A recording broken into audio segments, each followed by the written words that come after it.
किशन अगर याद हो। आज हम पढ़ रहे हैं यशवा की किताब, उसका चैप्टर 20, 20वां बाब। अगर पंजाबी बाइबल है या हिंदी उर्दू जो भी आप फॉलो करते हैं वो पढ़ खोल लें। और वफा मेरी हेल्प करेगी पढ़ने में। हाँ जी, हाँ जी। हम्म। शुरू करूं हाँ जी, रीडिंग। एवरीबॉडी, अगर आपके पास बाइबल है तो जरूर खोल लें, फिर ज्यादा समझ आती है जरा। हम्म, चलें खोलें, चलें पढ़ें। यशवा की किताब उसका 20 बाब उसकी पहली आयत से। पनाह के शहर।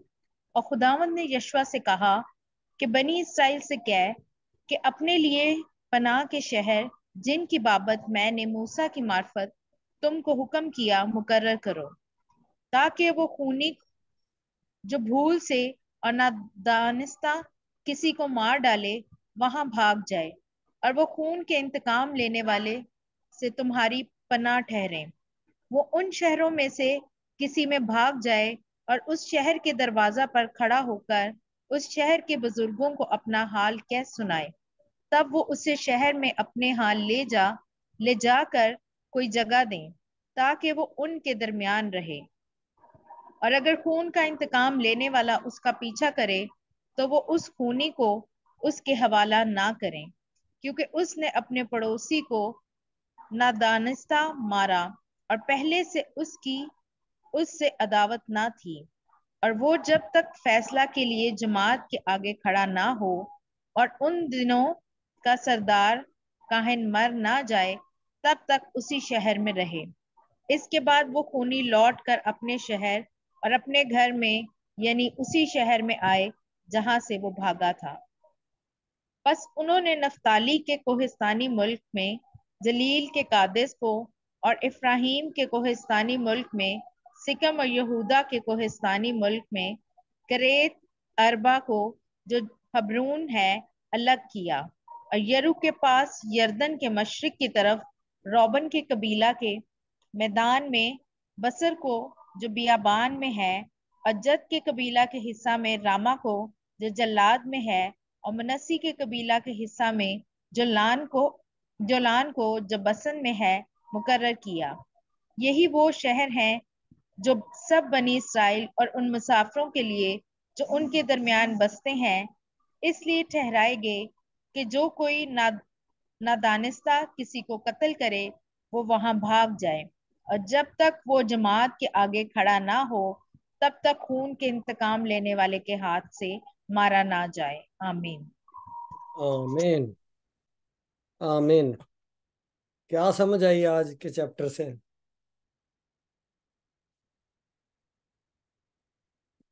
आज के चैप्टर से किसी को कुछ समझ आया?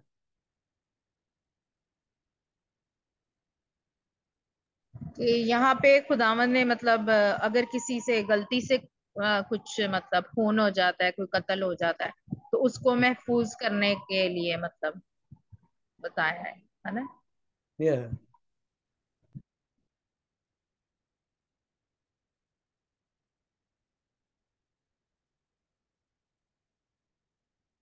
अच्छा जी। हाँ बिल्कुल सही है। वफा तूने सही बताया। अब बात यह है कि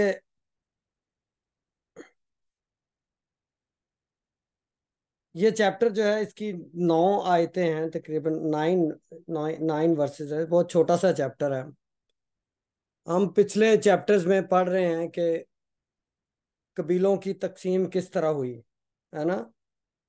तो लेकिन इस चैप्टर में हमने देखा कि खुदा ने उनसे कहा कि तू, यशवा से कहा कि पूरे इसराइल में, पूरे इस जमीन में कुछ शहर मुकर्रर कर दे जो जहाँ पे वो लोग भाग कर चले जाएं जिनसे गलती के साथ किसी का कत्ल हो गया, कोई मारा गया, तो वो जाके छुपने की जगह है। They are hiding place, English में उसको बोलते हैं हाइडिंग प्लेस। तो इसका हमने जिक्र जो है ना वो गिनती की किताब में भी मिलता है। गिनती की किताब का 24वां 34 निकाले जरा। उसमें खुदा ने हुक्म दिया था मूसा को कि गिनती की किताब 34 चैप्टर। हाँ, 35 है। ओके जी, 35 इसकी कौन सी वर्स?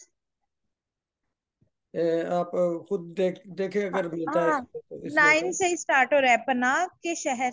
हाँ हाँ हाँ, ये पढ़ो जरा। सेम हेडिंग है ना? हम्म। ओके। और खुदावंद ने मूसा से कहा, बनी इसराइल से कह दे कि जब तुम यरदन को अबूर करके मुल्क कनान में पहुंच जाओ, तो तुम कई ऐसे शहर मुकर्रर करना जो तुम्हारे लिए पनाह के शहर हों, ताकि हम्म। वो खूनी जिससे सहुआ खून हो जाए वहां भाग जा सके। इन शहरों में तुमको इंतकाम लेने वाले से पनाह मिलेगी, बस ताकि काफी है। खून। ओके। हाँ, बस काफी है। तो ये, अभी जब मूसा जिंदा था तो मूसा को खुदा ने ये हुक्म दिया था कि जब इसराइली वादे की जमीन पर पहुंच जाएं तो क्या करना है, ऐसी जगह और ऐसे शहर मुकर्रर करने हैं जहाँ पे लोग, वो जो जिनसे गलती के साथ कोई कत्ल हो जाए, कोई जुर्म हो जाए, तो उन शहरों में भाग जाएं और वो महफूज रहे। ठीक है ना? तो ये एक्चुअली अब तकसीम हो गई, शहर तकसीम हो गए हैं, सारे सारे जो कबीले थे उनको उनकी उनकी उनकी मैरास या उनकी जायदाद या उनकी ज़मीन का हिस्सा उनको मिल गया। अब वक्त आ गया कि खुदा का वो हुक्म भी पूरा हो जो मूसा को उसने कहा था कि ऐसे शहर बनाना जहाँ पे जो छुपने की जगह हो, शहर पनाह, जिन जो छुपने की जगह हो और जिनमें लोग महफूज हो जाएं जाकर।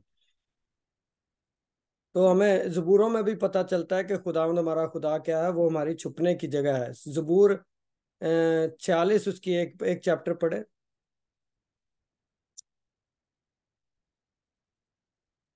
ओके।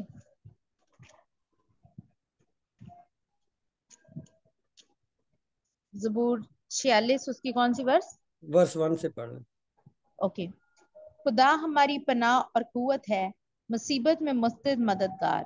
इसलिए हमको कुछ खौफ नहीं, हुआ जमीन उलट जाए और पहाड़ समंदर की तह में डाल दिए जाएं, हाँ, हुआ खुदावंद उसका क्या है फल बस। ठीक है। तो हमारी खुदावंद क्या पनाह है, और वो कुव्वत हमारी है। छुपने की जगह है। हमारा खुदावंद यीशु मसीह, वो क्या है, हमारी छुपने की जगह है। तो उस वक्त क्या था, उस वक्त तो खुदा ने कहा कि तुम छुपने के शहर बनाना जिनमें लोग जाकर छुप जाएं।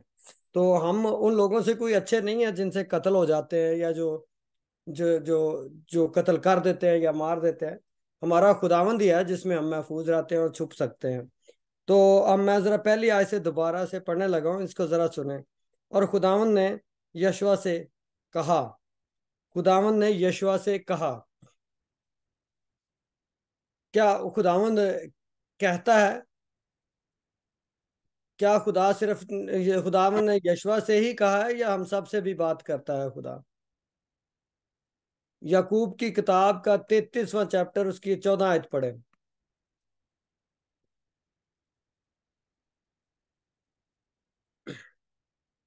यकूब का खत उसकी। नहीं नहीं, अयूब की किताब, सॉरी, नॉट खत, अच्छा, खत। अय्यूब की किताब। अयूब की किताब जबूर से पहले है। हाँ जी, हाँ जी। उसका 33 चैप्टर, उसकी कौन सी वर्स? वर्ष उसकी 14 से पढ़ लें, 14। अच्छा। क्योंकि खुदा एक बार बोलता है, बल्कि दो बार, ख्वाह इंसान इसका ख्याल ना करे। बस काफी है। 33 ही था ना? हाँ, 33 का 14, हाँ। अच्छा। तो हाँ, लिखा है। 43 का। हाँ हाँ, नहीं नहीं, बस ठीक है। ये देखें, हाँ वही पढ़ रहे हैं। क्योंकि खुदा एक बार बोलता है, बल्कि दो बार, ख्वाह इंसान उसका ख्याल ना करे। आगे भी पढ़ो, 15।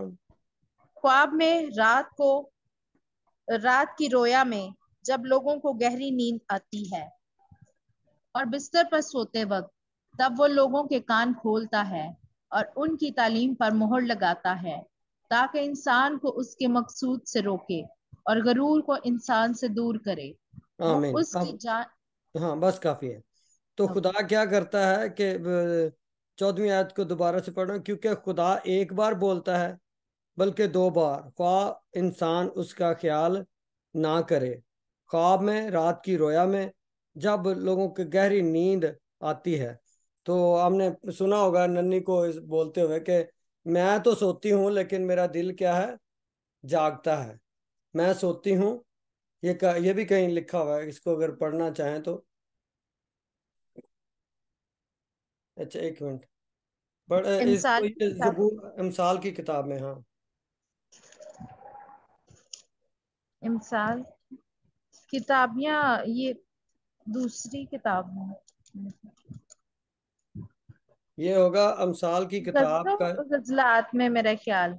हाँ, गजल गजलात में है, 5 चैप्टर, उसकी 21वीं आयत में। अच्छा।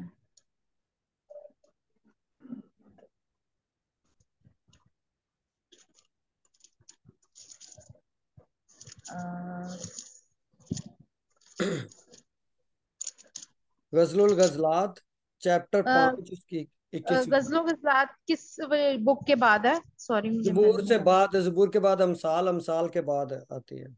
अच्छा। अयूब पढ़ा था इमसाल ना के अभी बाद वाइज है, वाइज की किताब। हाँ, हाँ जी, उसके मिल बाद गया। ठीक है। 5 चैप्टर उसका। 21वां चैप्टर, 21वीं आयत। अच्छा, 21 बार। नहीं नहीं, 5 चैप्टर, उसकी 21 आयत। ओके।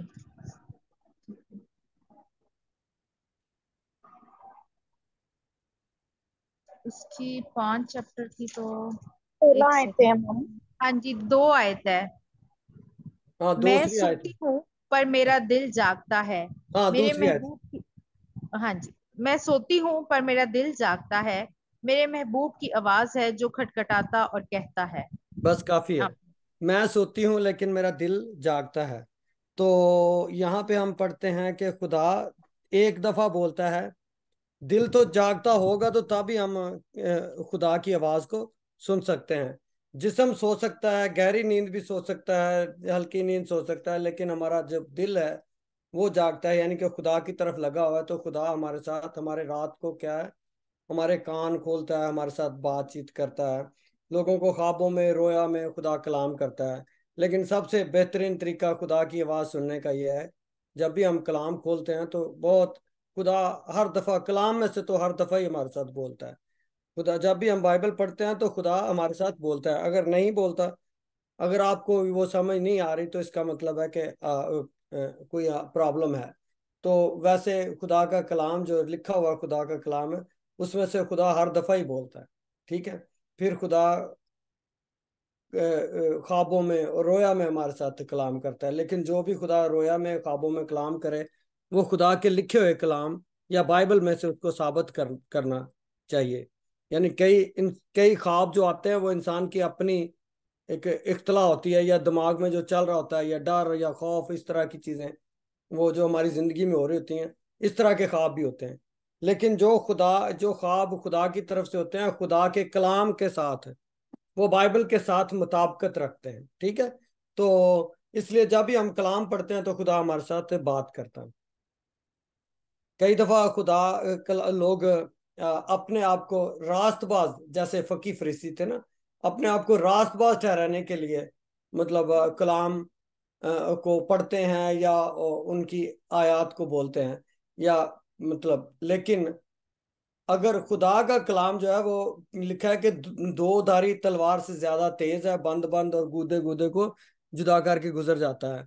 तो मतलब बात करने का ये है कि खुदा का कलाम जब, अगर हमें नहीं, मुझे खुद को तब्दील नहीं करता, तो वो बाकी लोगों को तब्दील करने या करवाने का कोई मकसद नहीं है।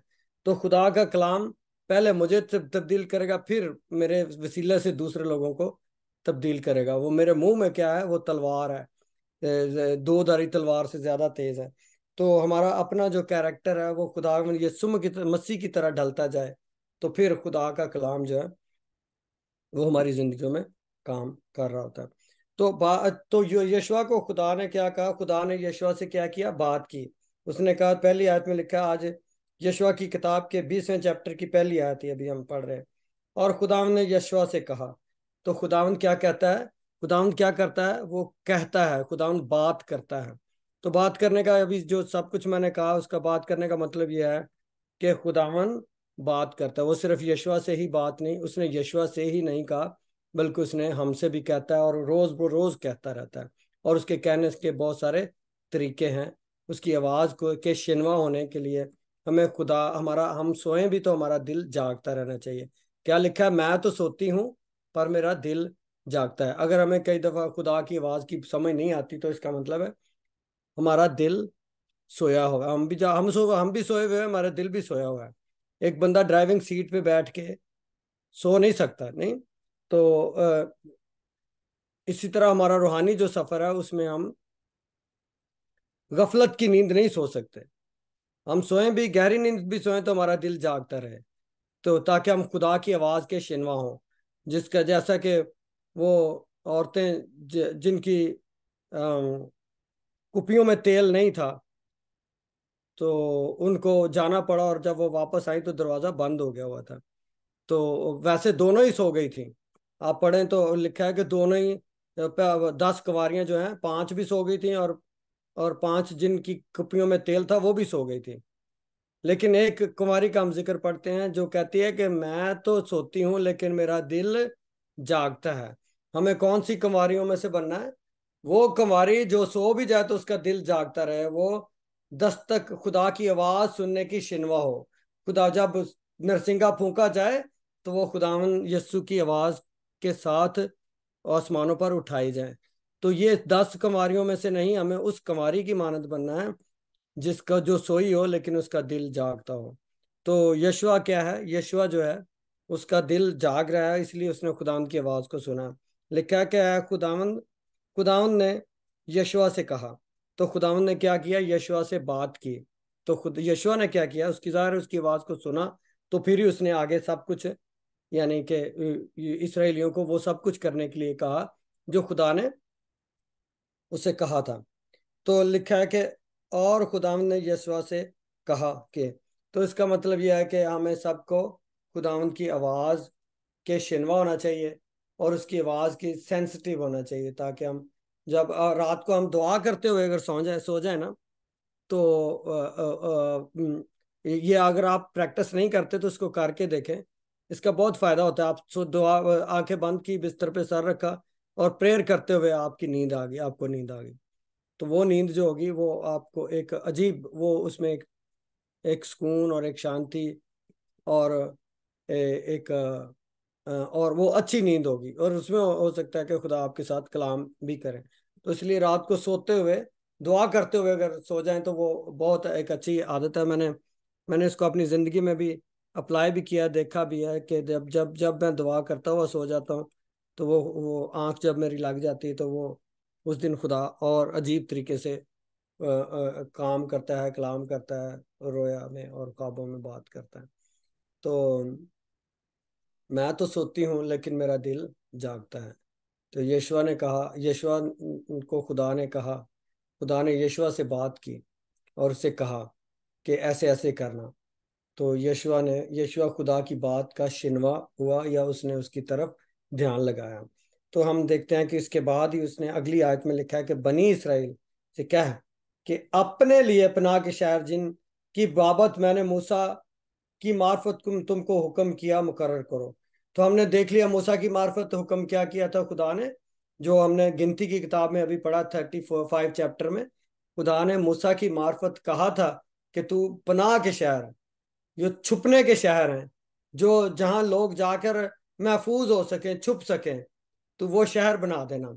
तो आज हम वो हुक्म को मूसा को जो खुदा ने वो हुक्म दिया था उसको आज हम पूरा करते हुए देखते हैं यशवा को। यशवा जो मूसा का शागिर्द था, तो उसने क्या किया, वो हुक्म को पूरा किया जैसे जैसे खुदा ने अपने बंदा मूसा से कहा था। और बनी इसराइल से कह कि अपने लिए पनाह के शहर जिनकी बाबत मैंने मूसा की मार्फत हुक्म किया मुकर्रर करो। यानी खुदा ने कहा कि पनाह के शहर बनाना, तो ताकि वो खूनी जो भूल से और ना दनिस्ता किसी को मार डाले वहां भाग जाए, और वो खून के इंतकाम लेने वाले से तुम्हारी पनाह ठहरे। अब देखें, यहाँ पे ना दनिस्ता यानी कि अननोइंगली किसी से अगर कत्ल हो जाए, यानी कि ना चाहते हुए अगर कोई बंदा मारा जाए किसी से, तो वो जो मारने वाला है, जिसके हाथ से कत्ल हो गया है, उसके बचने का खुदा ने इंतजाम किया। कि उस वक्त क्या था कि वो उन शहरों में भाग जाए जो पनाह हैं, शहर पनाह हैं, पनाह के शहर हैं या छुपने की जगह है। लेकिन हमारा खुदावंद यीशु मसीह जो है वो ऐसा नहीं। वो सिर्फ ये नहीं कि आपने कोई दानिस्ता गुनाह किए। जो एक होता है ना, छोटे गुनाह तो बड़े गुनाह का जो कॉन्सेप्ट है जो मुसलमानों में है कि गुनाह कबीरा गुनाह सगीरा, ऐसा कोई कॉन्सेप्ट बाइबल में नहीं है। मसीहत में कोई इस तरह का कॉन्सेप्ट, कोई गुनाह छोटा या बड़ा नहीं है। हर गुनाह हमें खुदा के जहलाल से महरूम कर देता है। हर गुनाह हमें खुदा के स्टैंडर्ड से महरूम कर देता है। खुदा क्योंकि पाक है, खुदा क्योंकि पवित्र है, और खुदा के स्टैंडर्ड जो हैं वो बहुत हाई हैं। तो इसलिए जब भी हम खुदा के स्टैंडर्ड से और खुदा के सेट किए हुए पैरामीटर से जब हम अ, वो करते हैं, नीचे गिरते हैं, तो हम अदालत के रवादार होते हैं। खुदा ने यीशु मसीह ने कहा था कि जो कि तुम्हें कहा गया था कि तुम बदकरदारी ना करना, बदकारी ना करना, लेकिन मैं तुमसे कहता हूं कि जो आप बुरी नजर से किसी औरत की तरफ देख ले तो उसने दिल में गुनाह कर लिया, पा है ना। तो खुदा के स्टैंडर्ड जो है वो बहुत हाई है। तो वो इसलिए हम खुदा के स्टैंडर्ड्स को पूरा अपने दानिस्त से पूरा नहीं कर सकते। तो लिखा है कि जब तू कोई दानिस्ता तौर पर, ना दानिस्ता तौर पर, यानी कि कोई ना चाहते हुए या गलती से किसी से कोई कत्ल हो जाए, तो वो उसके लिए पनाह के शहर बनाना या छुपने के शहर बना देना। लेकिन खुदा यीशु मसीह के पास जो आते हैं वो दानिस्ता भी गुनाहों को माफ करता है और ना दानिस्ता भी, यानी कि ऐसे गुनाह जो हम जानबूझ के करते हैं और ऐसे गुनाह हम जो हमसे सरजद हो जाते हैं, या हम यानी कि जो बगैर ना चाहते हुए हम कर देते हैं, खुदा यीशु मसीह उनको भी माफ करने की कुदरत रखता है। खुदा यीशु मसीह के पास जिस तरह के आप हो, जैसे भी आप हो, जो कुछ आपने पास्ट में किया है, आपका माजी आपके मुस्तकबिल को डिटरमिन नहीं करेगा। मसीह यस्सु जो ऐसी पनाहगाह है, हमारा खुदावंद यीशु मसीह एक ऐसा पनाह का शहर है और ऐसी छुपने की जगह है कि उसके पास जो गुनाह या गलतियां हमने चाहते हुए की हैं, जो गुनाह और गलतियां ना चाहते हुए हमने की हैं, उन सब की माफी है। उन सब की माफी है। खुदा ने दुनिया से ऐसा प्रेम किया कि उसने अपना इकलौता बेटा खुदावंद यीशु मसीह बख्श दिया, ताकि जो कोई उस पर ईमान लाए हलाक ना हो बल्कि हमेशा की जिंदगी पाए, अबदी जीवन पाए। परमेश्वर ने जगत नाल इन्ना प्रेम किया कि उन्हें अपना जेठा पुत्र प्रभु यीशु मसीह दान कर दिता, ਤਾਂ जो जेड़ा भी उत्ते विश्वास करे नाश ना होवे परंतु अबदी जीवन पाए। ते मसीह यस्सु एक ऐसी पनाहगाह है जो सबके लिए ऐसी छुपने की जगह है जो सबके लिए है, जिस उनके लिए भी जिन्होंने गलती से जानते हुए गुनाह किया और जिन्होंने ना जानते हुए गुनाह किया, उन सब के लिए हमारे पास एक छुपने की जगह है। वो हमें निकाल बाहर नहीं करेगा। खुदा यीशु मसीह हमारे दुखों में, हमारी परेशानियों में हमारे साथ साथ रहता है, उसने वादा किया है। तो और वो जो है ना, वो छुपने की जगह जो है, ये जो छुपने के शहर जो थे, इनसे कहीं ज्यादा महफूज है, क्योंकि ये शहर सिर्फ उन लोगों के लिए बनाए गए थे जो दानिस्ता, जिनसे गलती ना चाहते हुए गलती हो जाए। लेकिन यीशु एक ऐसा शहर है जो उन लोगों को भी माफ करता है जिन्होंने जानबूझकर गुनाह किए हैं। लेकिन याद रखिए कि गुनाह के अपने कॉन्सिक्वेंसेस हैं और उसके नतीजे कई दफा हमारा पीछा नहीं छोड़ते। उसका जो नतीजा निकलता है वो हमारा पीछा नहीं कई दफा छोड़ता। लेकिन खुदा हमें माफ कर देता है, खुदा हमारे गुनाहों को माफ कर देता है। लेकिन कई दफा कुछ ऐसी गलतियां हम कर जाते हैं जिंदगी में जिनका जो जो जिनका नतीजा जो है वो हमारा कभी पीछा नहीं छोड़ता। फॉर एग्जाम्पल, अगर कोई आदमी किसी बद किरदार औरत के पास चला जाए और उससे उसको उसको एड्स हो जाए या बीमारी लग जाए, ऐसी जानलेवा बीमारी, और फिर वो खुदा से तौबा करे, खुदा उसके गुनाह को तो माफ कर देगा। लेकिन जो एड्स लगी है या जो बीमारी लग गई है, हो सकता है कि उसकी मौत उसी बीमारी में ही हो जाए। तो इसलिए याद रखें कि खुदा गुनाहों को माफ कर देता है, लेकिन गुनाह के साथ जो अटैच्ड, जो कई दफा जो नतीजे होते हैं या जो उसके रिजल्ट होते हैं, वो हमारा पीछा करते रहते हैं। तो ये जो पनाह के शहर जो बनाए थे, इनमें सिर्फ उन लोगों को रखने के लिए कहा गया था जिनसे गलती के साथ जिनसे गुनाह हो जाए। लेकिन हमारा खुदावन उनको, यीशु उनको भी कबूल करता है जिनसे ना चाहते हुए भी गुनाह, जो चाहते हुए भी, जिन्होंने जानबूझकर गुनाह किए। तो ये फर्क है पुराने अहदनामे के जो पनाह की छुपने के शहर जो थे और हमारे खुदावन यीशु मसीह में।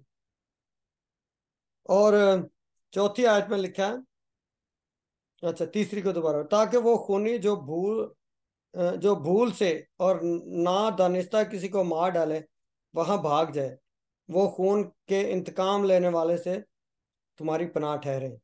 ठीक है जी। जो खून आपने, खून किसी ने जो खून कर दिया, अब उसका इंतकाम जिसने लेना है, उससे बचने के, लेट से कि किसी के भाई को मार दिया, बड़े भाई ने अहद कर लिया कि ये जो खूनी है इसको मैं नहीं छोड़ूंगा, तो वो खूनी जो है वो भाग कर क्या करे, उस शहर पनाह में चला जाए, उस शहर में चला जाए। चौथी आयत में लिखा है कि वो उन शहरों में से किसी में भाग जाए और उस शहर के दरवाजा पर खड़ा होकर उस शहर के बुजुर्गों को अपना हाल कह सुनाए। तब वो उसे शहर में अपने यहाँ ले जाकर कोई जगह दें ताकि वो उनके दरमियान रहे। तो वो क्या करे, अब वो शहर जो थे, आगे आगे आगे जाके हम इसका जिक्र पढ़ेंगे, वो पूरे इसराइल में फैले हुए थे शहर, जिन जहाँ पे भाग जाने के लिए खुदा ने इनसे कहा था। और वो आदमी जो खूनी है, वो क्या लिखा है कि वो जाकर शहर के बुजुर्गों से कहे, अपना दरवाजे फाटक पर खड़ा होकर कहे कि भाई मुझसे ये गुनाह हुआ है। तो वो जो बुजुर्ग हों, शहर के जो रईस हैं या कुछ शहर के, वो क्या करें, वो उनको, उसको अंदर ले आए, शहर में आने दें और उसको रहने के लिए जगह मुकर्रर मुहैया करें। और पांचवी आयत में लिखा है, और अगर खून का इंतकाम लेने वाला उसका पीछा कर रहे, तो वो उस खूनी को उसके हवाला ना करें, क्योंकि उसने अपने पड़ोसी को नादनिस्ता मारा और पहले से उसकी उससे अदावत ना थी।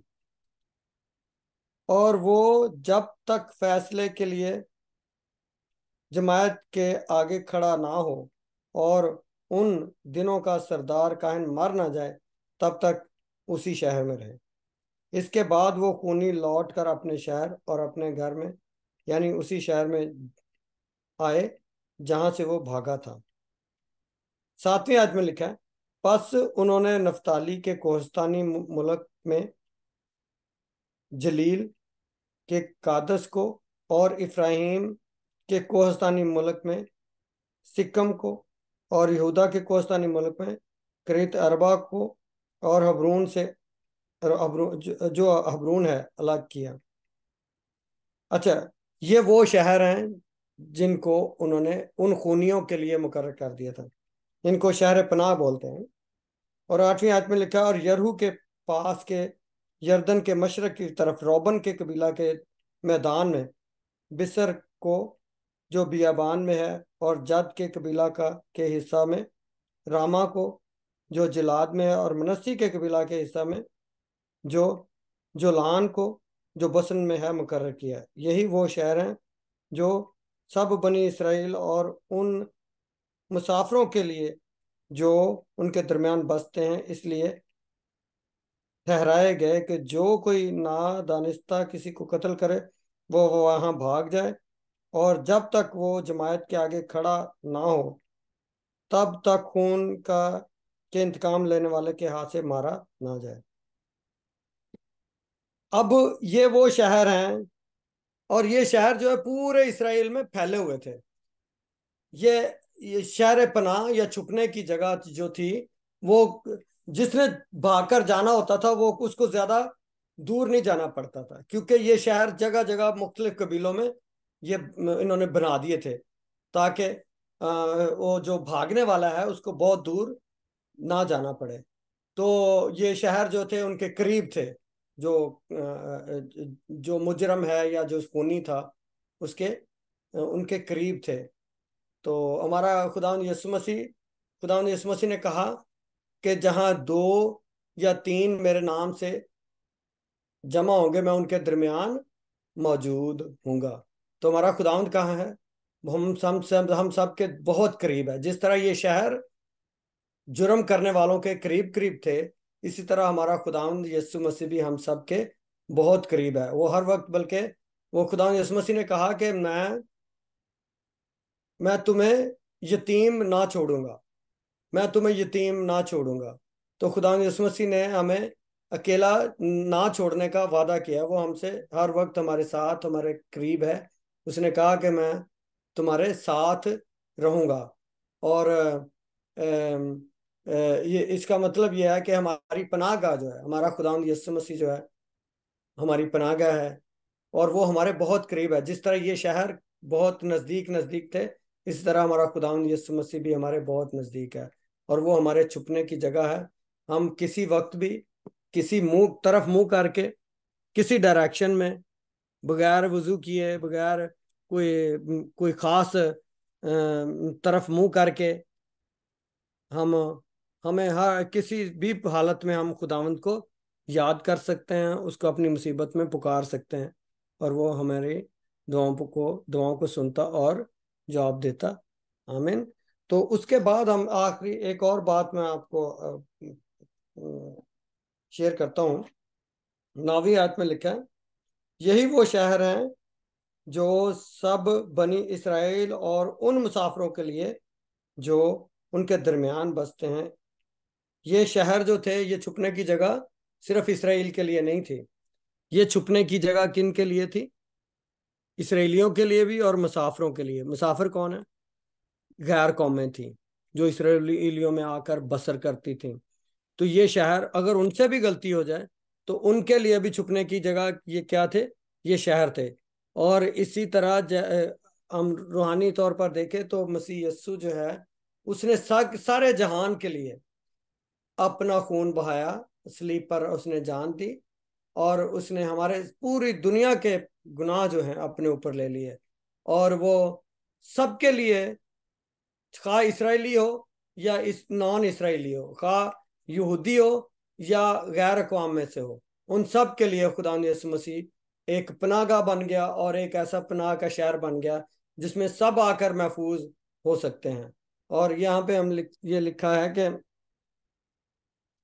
कि ये ही वो शहर हैं जो सब बनी इसराइल और उन मुसाफरों के लिए जो उनके दरमियान बसते हैं। तो हम क्या है? गैर कौम हैं। हम शाही कहनों का फिरका तो मसीह में आकर बनते हैं, लेकिन हम तो एक वाइल्ड ब्रांचेस, जिनको कहा जाता है कि जंगली जो जड़ी बूटियां हैं, जिनको खुदा के खानदान में पैवस्त किया गया है। इस बात को समझे जरा। एक अंगूर का दरख्त है। हम अंगूर के जो हम अंगूर के दरख्त में, हम तो जंगली जड़ी बूटियां थी, नहीं, हम गैर कौम में से हैं। हमें वहां से काट कर अंगूर के हकीकी दरख्त दरख्त के साथ पैवस्त किया गया है। पैवंदकारी क्या बोलते हैं इसको? पैवंदकारी होती है ना, पैवंदकारी करते हैं ना। तो हमें पैवंदकारी हमारी की गई है, यानी कि हमें अंगूर के हकीकी दरख्त के साथ हमें पैवस्त किया गया है। तो इसी तरह वो लोग जो इसराइली हैं, या वो लोग जो मुसाफिर हैं, सॉरी, उन सब के लिए वो शहर जो थे वो पनाहगाह थे और उनके छुपने की जगह थी। तो इसी तरह हमारा खुदावंद यीशु मसीह भी कौम वालों के लिए और गैर कौमों के लिए, सब के लिए क्या है? वो पनाहगाह है, वो छुपने की जगह है। और वो चाहे मुसाफिर हो और चाहे, यानी कि देसी हो चाहे परदेसी हो, तो चाहे मुसाफिर हो। जब याकूब को कहा गया, याकूब को आ, आ, फिरौन ने फिरौन के दरबार में जब याकूब हाजिर हुआ, यूसुफ, क्योंकि तख्त पर बैठ गया था, तो फिरौन को जब मिलने के लिए यूसुफ आया, और सॉरी याकूब, यूसुफ अपने बाप को फिरौन से मिलने के लिए लाया, तो उसने क्या कहा कि तेरी उम्र कितनी है? ये जरा अगर किसी को मिल जाए तो ये प्लीज पढ़ दें। मुझे कोई रेफरेंस बता दे। पैदाइश की किताब। अच्छा, पैदाइश की किताब। अम,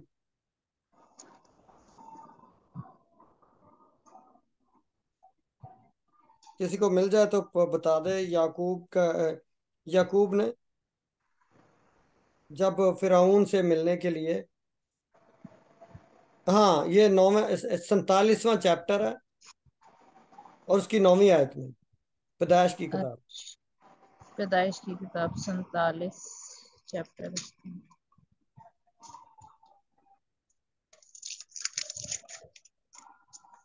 जी, मिल गया। या पैदाइश की किताब उसका 47 बाब उसकी 9 आयत से, याकूब ने फिरौन से कहा कि मेरी मुसाफरत के बरस 130 हैं। मेरी जिंदगी के अयाम थोड़े और दुख से भरे हुए रहे, और अभी ये उतने उतने हुए भी नहीं हैं जितने मेरे बाप दादा की जिंदगी के अयाम उनके दौरे मुसाफरत में हुए। होते थे। अच्छा बस इतना ठीक है, हाँ ठीक हो गया। अब। अच्छा, उससे पहले फिरौन ने याकूब से पूछा कि तेरी उम्र कितनी है? 8वीं आयत भी पढ़े जरा, शुरू से पढ़ दे, 8वीं आयत से 9वीं। ओके। और यूसुफ अपने बाप याकूब को अंदर लाया और उसे फिरौन के सामने हाजिर किया। और याकूब ने फिरौन को दुआ दी। और फिरौन ने याकूब से पूछा कि तेरी उम्र कितने साल की है? याकूब ने फिरौन से कहा, मेरी मुसाफरत के दिन मेरी मुसाफरत के बरस 130 हैं।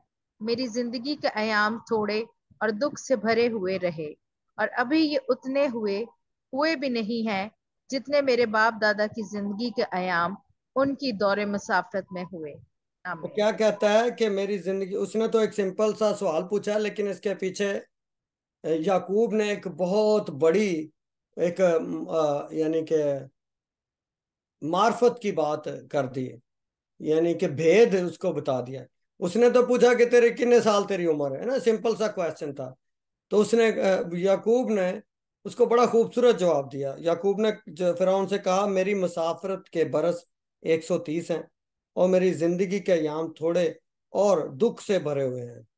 तो जिंदगी मुसाफरत के दिन जो है ना, वो साल मुसाफरत है, ये दुनिया में क्या है, हमारा सफर है। तो दुख जिस तरह अयूब की किताब में लिखा है कि जिस तरह धुआं ऊपर को उठता है, उसी तरह इंसान क्या है, दुखों के लिए पैदा किया है, दुखों के लिए पैदा हुआ है। वो भी पढ़ लें अगर पढ़ सकते तो। जी, अय्यूब की किताब अयूब कौन की सी किताब,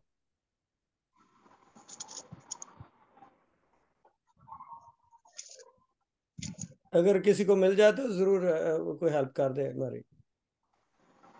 अच्छा,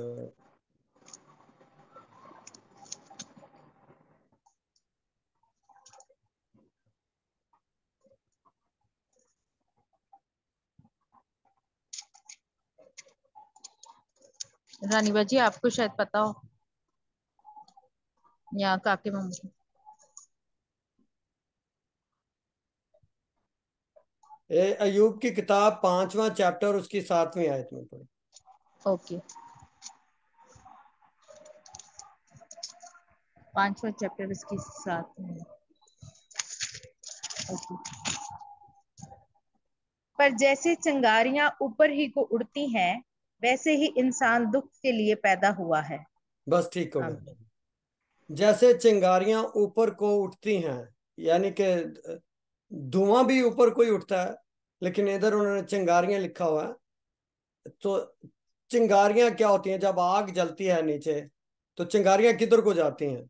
ऊपर को ही उठती हैं ना। तो वो मतलब जिस तरह चिंगारियां ऊपर को ही उठती हैं, तो कभी नीचे को भी जाते हुए मतलब देखा, जब आग जमीन के अंदर तो नहीं जाती ना, ऊपर को उठती हैं। तो लिखा है कि जिस तरह चिंगारियां ऊपर को ही उठती हैं, इसी तरह इंसान दुखों के लिए पैदा हुआ है। तो और याकूब ने भी इधर कहा कि भाई मेरी जिंदगी के मुसाफत जो हैं वो दुखों से भरे हुए हैं, और मेरी मुसाफत के दिन 120 हैं, साल जो हैं, दिनों साल, इस तरह करके उसने कुछ कहा था। तो बात करने का मतलब ये है कि किधर है हम, यही वो शहर हैं जो बनी इसराइल और उन मुसाफरों के लिए जो उनके दरमियान बसते हैं। तो ये मुसाफिर जो हैं, हम लोग मुसाफिर, हम सफर सफर में हैं। सफर क्या है कि ये दुनिया, बाइबल में लिखा है कि ये दुनिया हमारा घर नहीं है। ये हम दुनिया में परदेसी और मुसाफिर हैं। बाइबल में पौलुस रसूल के खतों में मेरा ख्याल है इसका जिक्र मिलता है हमें। तो हम क्या हैं, हम इस दुनिया में परदेसी और मुसाफिर हैं, और ये दुनिया हमारा घर नहीं है। बल्कि इस दुनिया में जितने साल हम ज्यादा जीते रहेंगे, उतना ही हम दुखों का हमें सामना करना पड़ेगा। और दुख जो है वो एक ना खत्म होने वाली एक एक एक अनएंडिंग स्टोरी है, जो एक के बाद एक चलती रहती है। दुखों दुख अपनी जगह पे हैं, तकलीफें अपनी जगह पे हैं, लेकिन मैटर ये करता है कि हम तकलीफों में किस तरह रिएक्ट करते हैं। जब आप एक जो लेमन है उसको अगर स्क्वीज करें, यानी कि उसको निचोड़ें, तो लेमन में से क्या निकलता है? लेमन का जूस ही निकलता है। कभी ऐसा नहीं होता कि आप लेमन को निचोड़ें तो आपको गाजर का जूस मिलेगा, ऐसा तो नहीं होता ना। तो जो हमारे चीजें हमारे अंदर है वो, अगर हमारे अंदर शुक्रगुजारी है तो हम दुखों और तकलीफों में शुक्रगुजारी करना सीख जाएंगे। ये एक सफर है, खुदा के साथ चलने का एक सफर है। जैसे वो कह रहा है कि मुसाफिर जो है, मेरी जिंदगी के मुसाफत के दिन जो है 120 साल हैं, याकूब ने कहा। तो जो इस दुनिया में मुसाफिर हैं, वो उनको सफर जो होता है वो कभी एक जैसा नहीं रहता। ऐसे नहीं होता कि एक ही लाइन और एक ही पटड़ी पे आप चलते जाएं, कोई ऊंच नीच ना आए, कोई पहाड़ियां, कोई टीले, जमीन इस तरह नहीं बनी। जमीन जो है कभी नीचे, कभी ऊपर, कभी नीचे, कभी ऊपर, कभी खड्डे आते हैं बीच में, कभी स्मूथ हो जाती है। तो जो भी मुसाफिर सफर करते हैं, आपने ट्रेनों में इधर उधर बसों में सफर किया होगा, तो आपको सबको पता है कि किस तरह सफर जो होता है उसमें झटके भी लगते हैं। आप इवन हवाई जहाज का सफर भी आप करें तो कभी भी स्मूथ नहीं होता उसमें। वो टर्बुलेंस बोलते हैं, जो एयर पॉकेट्स आती हैं, और हवा जहाज जो आता है ऐसे ऐसे फड़फड़ करना शुरू कर देता है। तो वो कई दफा तो बहुत डरावने किस्म के झटके लगते हैं जहाज के सफर में भी। तो इसका मतलब बात करने का ये है कि मुसाफिर जो हैं वो हमेशा एक जैसे, वो एक ही पटड़ी पे और एक ही डायरेक्शन में उनका सफर नहीं होता। उसमें उतार चढ़ाव आते हैं, उसमें वेव्स आती हैं, उसमें झटके आते हैं। तो ये जिंदगी का एक सारा एक सफर का एक हिस्सा है। तो उसने खुदा ने यशवा से कहा कि जो परदेसी जो मुसाफिर हैं उनके लिए भी क्या है, छुपने की जगह। इसराइलियों के लिए तो होगी छुपने की जगह, या वो शहर बनाए जो जिनमें जाके इसराइली जो है वो जाकर छुप जाएं। लेकिन ये मुसाफिरों के लिए भी है। तो इसका मतलब हमारा खुदा यीशु मसीह जो इसराइल में से था, जो इसराइली था, वो यहूदी था, यहूदा के कबीला में से था, लेकिन उसने हमें इसराइलियों को तो बचाया ही, क्योंकि सब सारे यहूदी, जो पहले 12 शिगिर्द जो थे वो यहूदी थे, वो इसराइली थे। खुदा का काम यहूदा इसराइल से शुरू हुआ और इसराइल पे ही खत्म होगा। याद रखें कि इसराइल जो है वो हम तो रूहानी तौर पर इसराइली हैं, लेकिन वो जिस्मानी जो इसराइली हैं उनको भी खुदा भूला नहीं है, क्योंकि हमारा खुदा यीशु मसीह इसराइल के कबीला में से, यहूदा के कबीला में से पैदा हुआ था। और उसके पहले 12 शिगिर्द यहूदी थे, और उसके बाद भी यहूदियों में ही काम शुरू हुआ, यहूदियों ने ही इस मसीह की मुनादी की है, जाके आगे बढ़े। और हम जाके हम बाद में जो मुसाफिर हैं वो उसमें पवस्त हुए, और हमने जाके वहां पे पनाह ली। तो इस तरह लिखा है कि वो मुझे ये जो इसलिए लिखा है कि ये पनाह के जो शहर होंगे वो सिर्फ इसराइलियों के लिए नहीं बल्कि यहूदियों के, वो मुसाफिरों के लिए भी, यानी मेरे और आपके लिए भी। इसलिए खुदा यीशु मसीह इसराइलियों के लिए भी आए इस दुनिया में, और मुसाफिरों के लिए या गैर इसराइलियों के लिए, गैर कौमों के लिए भी खुदा यीशु मसीह ने इस दुनिया में निजात दहिंदा। देखो मैंने क्या लिखा है कि देखो तुम्हें बड़ी खुशी की बशारत देता हूँ कि आज यहूदा के शहर बैतलहम में तुम्हारे लिए एक क्या है, एक मुनज्जी पैदा हुआ है, निजात देने वाला, एक छुपने की जगह पैदा हुआ है। तो क्या लिखा है कि वो एक मुनज्जी, एक खुशखबरी है जो इसराइल, जो फरिश्तों ने आसमानों पर सुनाई थी। याद रखें, आसमानों पर जब सुनाई जाती है खुशखबरी तो पूरी दुनिया उसको सुनेगी। और नरसिंगा फूंका जाएगा जब मसीह यीशु के आने का दोबारा टाइम होगा। तो वो नरसिंगा, अभी तो मैं वो रोड पे खड़ा होके बजाता हूँ कई दफा नरसिंगा। तो एक वो तो नरसिंगा थोड़ी चंद लोगों तक उसकी आवाज जाती है या उस चौराहे में जाती है, लेकिन एक नरसिंगा फूंका जाने वाला है जब उसको परदेसी भी सुनेंगे और देश वाले भी सुनेंगे, जब उनको यहूदी भी सुनेंगे उसको, और गैर यहूदी और मुसाफिर भी उसको सुनेंगे। तो मेरा ख्याल है खुदा आप सबको इस कलाम के वसीला से बरकत दे। तो अगर आज हम इस कलाम को इधर ही बंद करते हैं, टाइम क्या हुआ है? हाँ, चलें। तो अगर किसी का कोई सवाल है तो उस पर बात कर लेते हैं, 5 मिनट आपको दे दो। अगर किसी ने कुछ पूछना है तो बात कर सकते हैं, अपना माइक ऑन करें और बात करें। खुदा आपको इस कलाम के वसीला से बरकत दे, आमीन।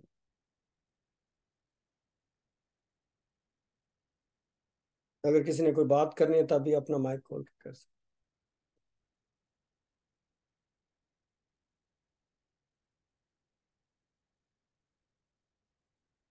हाँ भी कहा क्या?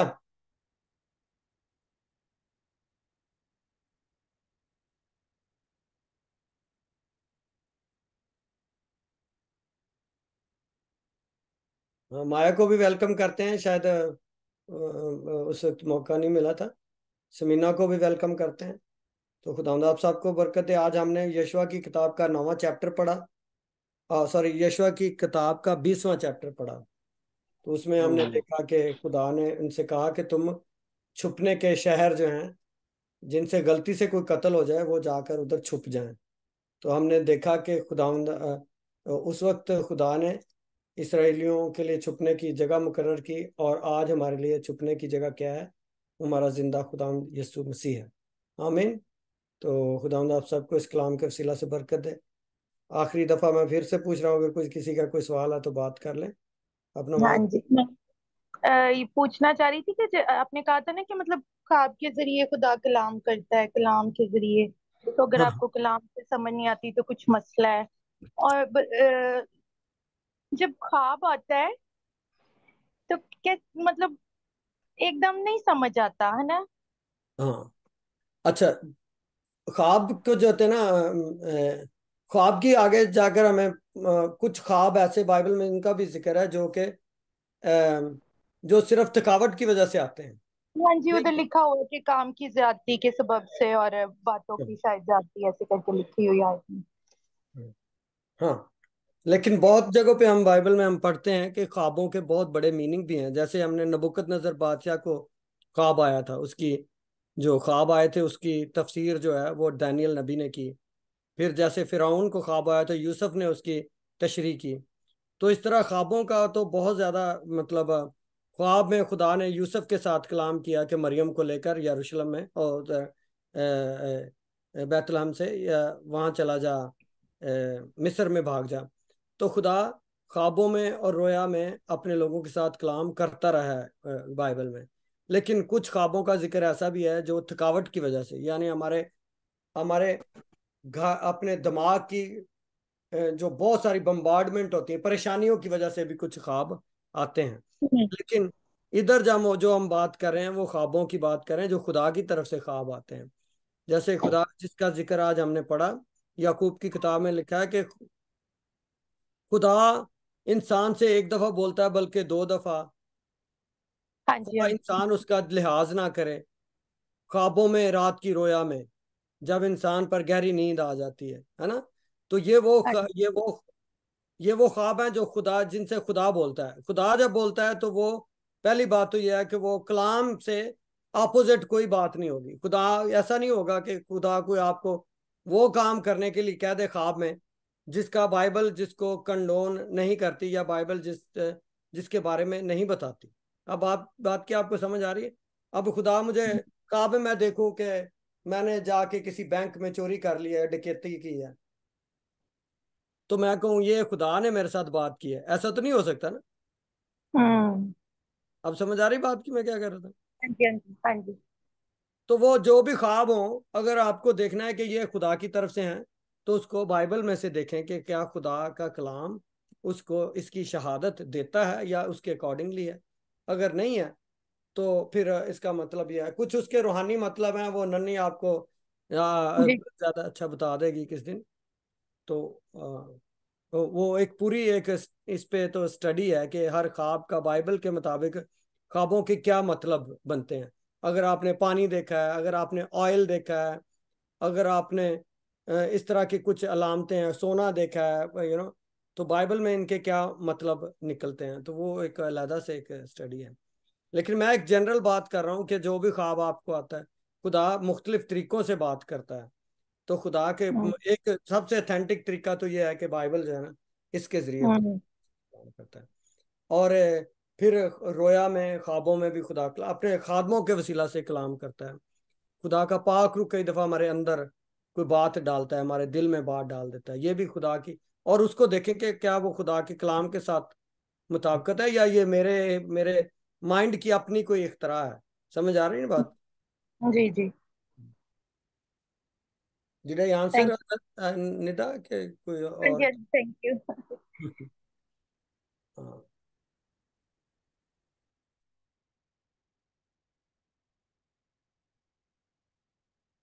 सनिया, सनिया सो गई है। चले फिर मैं प्रेयर करने लगा हूँ।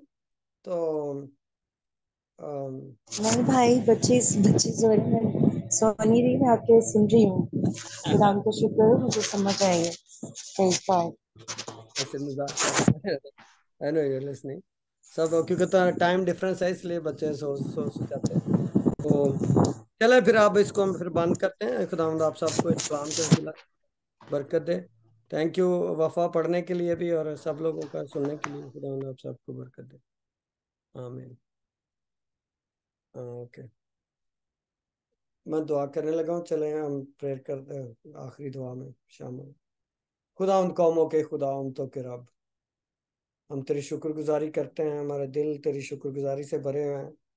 खुदावंद हम बहुत दफ़ा गलतियां करते हैं, बहुत दफ़ा तुझे नाराज करते हैं, लेकिन तू ऐसी एक छुपने का शहर है, ऐसी छुपने की जगह है कि तू हमें कभी खुदावंद धुतकारता नहीं है। जब भी हम सच्चे दिल से तेरे पास आते हैं, तो अपने बाजुओं में हमें छुपा लेता है। खुदावंद हमारी जिंदा और अबदी चट्टान है। तू ऐसी छुपने की जगह है खुदावंद, जो जो हमारी गलतियों में, ऐसे गुनाहों को भी जो हमने दानिस्ता और गैर दानिस्ता तौर, ना दानिस्ता तौर पर किए हैं, उन सब से तू हमें खुदा उन सब को माफ़ करता है। तूने हमारे लिए अपना फिदिया दिया है। खुदा हम तेरा शुक्र करते हैं तेरी तमाम इस मेहरबानियों के लिए। हम इस काबिल ना थे, लेकिन खुदा तूने हमें, हम मुसाफिरों को, हम परदेसियों को खुदावंद तूने अपने गला खाना में शामिल किया, और अपने उस दरख्त के साथ पेवस्त किया कि जिंदगी का दरख्त है खुदावंद। हम तेरा शुक्र करते हैं सारी बातों के लिए खुदावंद। बाप तेरे कलाम पर तेरी मोहर हो बाप। जब तक तेरा बेटा यीशु आ नहीं जाता, हमें मिच्योर बना खुदावंद, हमें मिच्योर क्रिश्चियन बना खुदावंद बाप, ताकि हम दर्जा दर्जा बर दर्जा यीशु की मानद ढलते चले जाएं खुदावंद बाप। थैंक यू फादर, हमारा कैरेक्टर बदले, हमारी जिंदगियां तब्दील हों खुदावंद, हमारे अंदर से यीशु नजर आए खुदावंद। खुदा हमारी खताओं गलतियों को माफ कर, पाक कर है खुदावंद, यीशु के खून में धोकर पाक कर है खुदावंद। इस ग्रुप पर तेरी बरकत का हाथ हो खुदावंद, एक एक मेंबर पर, फैमिलियों पर यीशु के खून को मांगता हूँ खुदावंद बाप। Thank you father, bless us O God father. इसका इस कलाम के वसीला से खुदावंद तेरा शुक्र करते हैं, इसको पा, इसके वसीला से खुदावंद हमारी जिंदगी तब्दील हो। Thank you father, bless you lord, bless you lord. यीशु के बुजुर्ग जलाली और बाबरकत नाम में इस दुआ को मांगते और पाते हैं। आमीन। Hallelujah. Hallelujah. Hallelujah. Hallelujah. Hallelujah. Hallelujah. Hallelujah. Yeah.